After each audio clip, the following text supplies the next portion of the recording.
I hope you all will be fine. I am gonna teach you biology. So today is the first lecture of chapter number 1, introduction. सबसे पहले तो हमें ये पता होना चाहिए कि बायोलॉजी है क्या. तो ये आप सबको पता है कि biology is the study of living thing. ठीक है, लिविंग ऑर्गेनिजम्स की जो स्टडी है उसे कहते हैं बायोलॉजी. अब बायोलॉजी एक ऐसी साइंस है जिसमें हम नेचर को बेसिकली अंडरस्टैंड करते हैं. हम इसमें चीज़ों की लिविंग कैरेक्टरिस्टिक्स, मतलब जो लिविंग पार्ट है उसको स्टडी करते हैं और उसका इंटरेक्शन देखते हैं कि नॉन लिविंग इन्वायरमेंट से उसका क्या इंटरेक्शन है. ठीक है, स्टडी हम करते हैं लिविंग ऑर्गेनिजम्स को और उनका इंटरेक्शन और रिलेशनशिप जो है नॉन लिविंग इन्वायरमेंट से वो उसको हम कहते हैं कि अगर हम लिटरली बात करें कि वर्ड बायोलॉजी का मतलब क्या है, so word biology is derived from two Greek words. First is called as bios and second is logos. Bios means life and logos means to study. ठीक है, it means the biology means study of living things और study of life. अब सवाल ये पैदा होता है कि बायोलॉजी को हम एज सच अगर हम नॉर्मल किसी जनरल पर्सन को हम डिफाइन करना चाहें तो हम कैसे डिफाइन करें. मतलब डिफरेंट आंसर्स हमें देने पड़ते हैं डिफरेंट क्वेश्चंस के. यानी कि लोग डिफरेंट क्वेश्चंस पूछते हैं कि बायोलॉजी का मतलब क्या है, यहाँ ज़िंदगी में मतलब प्लैनेट अर्थ पे लाइफ है क्यों. ठीक है, और इसके अलावा हम ये कहते हैं कि लाइफ क्यों है. बायोलॉजी जो है वो इन क्वेश्चंस के आंसर नहीं करती, बल्कि बायोलॉजी ये बताती है कि कोई चीज़ है तो वो कैसे काम कर रही है. मतलब कोई लिविंग ऑर्गेनिज्म है तो उसकी बॉडी के स्ट्रक्चर्स क्या हैं, उसकी मतलब इंटरनल स्ट्रक्चर्स की बात करें, एनाटॉमी की बात करें, मॉर्फोलॉजी की बात करें, फिजियोलॉजी की बात करें, यानी कि स्ट्रक्चर, फंक्शन, सारी कॉम्प्लेक्सिटी जो है बेसिकली किसी ऑर्गेनिज्म की बॉडी के अंदर है क्या, बायोलॉजी इस चीज़ से डील करती है. ठीक है, ये नहीं है कि लाइफ क्यों है और कैसे है, इस चीज़ को डील नहीं करती बायोलॉजी. अब बच्चों ये जो फर्स्ट पेज है, पेज नंबर 1, इस पेज में एक तो बात ये आती है कि बायोलॉजी की डेफिनेशन है. ठीक है, और इसमें आपने ये ऐड कर लेना है कि it is derived from two Greek words. First is bios and second is logos. Bios means life and logos means study. And the definition of biology is it's the study of living things. ठीक है, ये होगी definition. अब जो third paragraph आता है उस third paragraph में क्या बताया, बस थर्ड पैराग्राफ में बात की हुई है कैरेक्टरिस्टिक्स ऑफ लिविंग थिंग्स. कि जो लिविंग थिंग्स हैं हम कैसे बताते हैं कि कोई जो चीज़ है वो लिविंग है या नॉन लिविंग है. ठीक है, तो ये एक शॉर्ट क्वेश्चन अक्सर पेपर में आता है कि what are the characteristics of living thing. तो ये जो थर्ड पैराग्राफ है इसमें इसका आंसर है. हम ये कहते हैं कि कुछ ऐसे कैरेक्टरिस्टिक्स हैं, कुछ ऐसी चीज़ें हैं जिसके बेस पर हम कहते हैं कि एक चीज़ जो है वो लिविंग है और दूसरी चीज़ जो है वो नॉन लिविंग है. सर्टन कैरेक्टरिस्टिक्स हैं. ठीक है, जो लिविंग ऑर्गेनिजम्स होते हैं मतलब वो जिनमें लाइफ होती है, पहली बात तो ये कि उनकी बॉडी बड़ी ऑर्गेनाइज्ड होती है. ठीक है, उनकी बॉडी में प्रॉपर हर चीज़ जो है ना वो एक प्रॉपर जगह पर होती है. रादर देन अगर हम बात करें इसकी कि नॉन लिविंग थिंग्स की, तो उनकी बॉडी ऐसे ऑर्गेनाइज ज़रूरी नहीं है कि ऑर्गेनाइज्ड हो.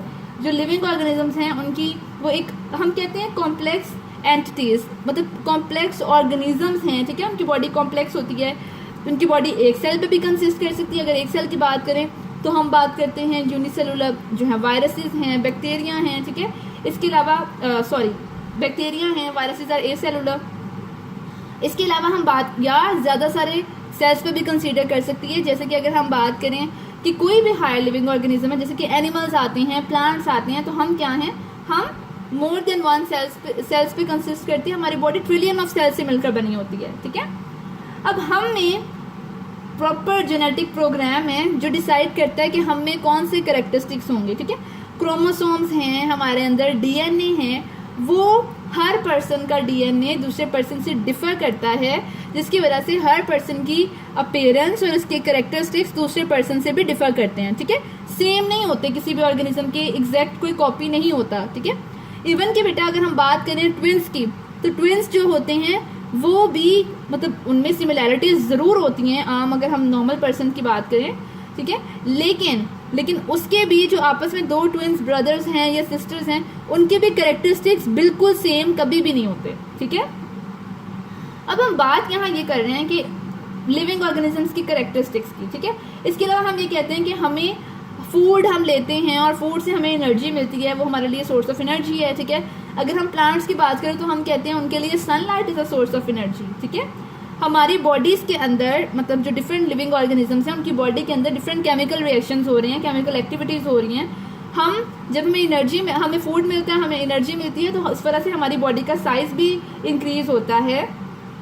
हमारी बॉडी का जो सेट टेम्परेचर है वो होता है 37 डिग्री सेंटीग्रेड। ये सेट रहता है, ऐसा नहीं है कि हमारी बॉडी का इंटरनल टेम्परेचर चेंज हो सके।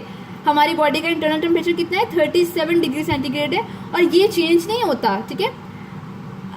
ये सिर्फ तब चेंज होता है जब हमारी बॉडी का हमें बुखार हो जाए या कोई है जो इंटरनल प्रॉब्लम हो कोई, तब ये सिर्फ फ्लक्चुएट करता है, जिससे हम कहते हैं कि हमें टेम्परेचर हो गया या क्या है। तो वैसे हमारी बॉडी का टेम्परेचर जो सेट है वो यही रहता है, ठीक है। हमारी बॉडी जो है इन्वायरमेंट में जब चेंज आता है तो हमारी बॉडी जो है हम कहते हैं कि रिस्पॉन्स शो करती है, डिफरेंट रिस्पॉन्सेज जो हैं। जैसे कि अगर हम बात करें कि हम अगर धूप में बैठे हो तो हमें स्वेटिंग होती है, ठीक है। अगर हमें सर्दी लग रही हो तो हमें शिवरिंग होती है। तो ये इन्वायरमेंट जो है उससे रिस्पॉन्स जो होता है, हमारी बॉडी उससे रिस्पॉन्स शो करती है। तो ये जो थर्ड पैराग्राफ है ये आंसर है इस क्वेश्चन का, कैरेक्टरिस्टिक्स ऑफ लिविंग थिंग्स। जो मैंने अभी सारे आप लोगों को बताए हैं कैरेक्टरिस्टिक्स ये होते हैं। अब अगर हम बात करें कि हम ये कैसे सबसे पहले तो हम ये बात करते हैं कि बायोलॉजी जो है एक बड़ी वास्ट टर्म है, ठीक है। इसमें सिर्फ ये नहीं है कि हम लिविंग ऑर्गेनिजम्स की स्टडी करें, हम इसको इजीली अंडरस्टैंड करने के लिए बायोलॉजिस्ट ने क्या किया, उन्होंने बायोलॉजी को डिफरेंट ब्रांचेस में डिवाइड कर दिया ताकि हम पर्टिकुलर फील्ड को पर्टिकुलर तरीके से पढ़ सकें। और उससे क्या होगा, उससे अल्टीमेटली ये होगा कि हमारी हर चीज़, हर पॉइंट, हर ब्रांच के बारे में इंफॉर्मेशन जो है वो क्लियर हो जाएगी। जैसे हम बात करते हैं कि आपने अपनी 9th और 10th क्लासेस में पढ़ा होगा इकोलॉजी के बारे में, एम्ब्रियोलॉजी के बारे में, फिजियोलॉजी के बारे में, मॉर्फोलॉजी के बारे में, ठीक है। इसके अलावा एनाटॉमी के बारे में, पैलेंटोलॉजी के बारे में, हिस्टोलॉजी के बारे में, एवोल्यूशन के बारे में, जेनेटिक्स के बारे में और जू जियोग्राफी के बारे में। अब जो हमने बात करनी है इस चैप्टर में, हम कहते हैं कि अगर हम बात करें कि इन्वायरमेंट पर, इसमें हम कुछ और नई ब्रांचेस पढ़ेंगे, लेकिन उससे पहले हमें ये पता होना चाहिए कि जो सारे मैंने ब्रांचेस के नाम लिए ये हैं क्या, क्योंकि पेपर में चाहे आपकी बुक में ये नहीं लिखा हुआ लेकिन पेपर में इनमें भी डिफरेंस आ जाता है। इसलिए मैं आपकी बुक में चाहे नहीं भी है मैं आपको ये करवाऊंगी इंशाल्लाह।